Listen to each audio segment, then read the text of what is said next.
All right, here we go. Continuing the Gospel of Mark, Mark 14. Today's devotional thought is simply called this: Pride comes before the fall. In Mark 14, we have the moment when Jesus is going to tell Peter, hey, you're going to disobey me. You're going to deny me 3 times before the rooster crows in the morning. And of course, we know in that story that Peter says, I'll never do that, Jesus. I won't do that. And so what we have here, and we know the rest of the story that he will exactly do what Jesus said he would do, but the rest of the story also teaches us the truth that pride in ourselves and overconfidence in ourselves actually sets the course where you and I fall into disobedience. And so I think there's 4 truths to remember. First, pride blinds us from our ability. When we think about pride blinding us from our ability, we recognize that it keeps us from recognizing that there is a threat in which we will be disobedient before the Lord instead of following him in obedience.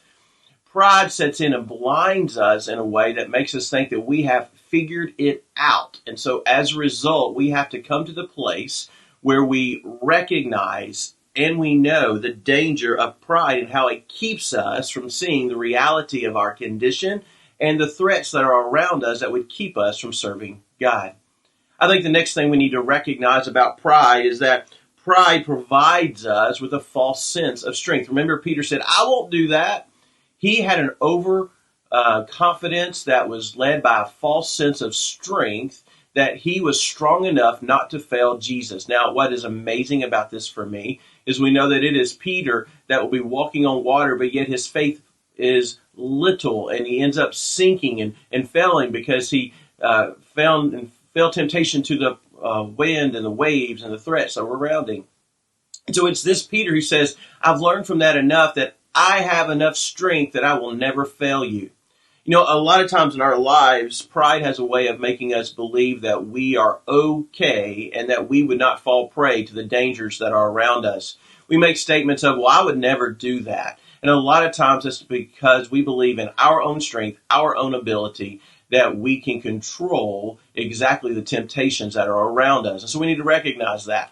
I think the third reality and truth is that pride drives the course of disobedience. Pride drives the course of disobedience. And what we mean by that is the existence of pride often is caused by a fear of claiming allegiance to Jesus. So pride of ourselves and what we think often makes us worry more about the self instead of about faithfulness to God. When we are confronted about our relationship with him, it is easy to deny or to just not respond because we're concerned about ourselves. Pride does that to us because it's about us instead of about him. I then think the fourth thing that we need to recognize is pride leads to a complete wreck. You know, when Peter rested in his pride instead of resting on the rock of Christ, his life became destroyed in that moment. Now, there is restoration that we see later in the Gospel of John in John 21, and we know that in that restoration, it set the course for him to be a pillar of the early church. But at this moment, his life became undone, became a wreck, because his pride led him to be disobedient before the Lord and to deny him.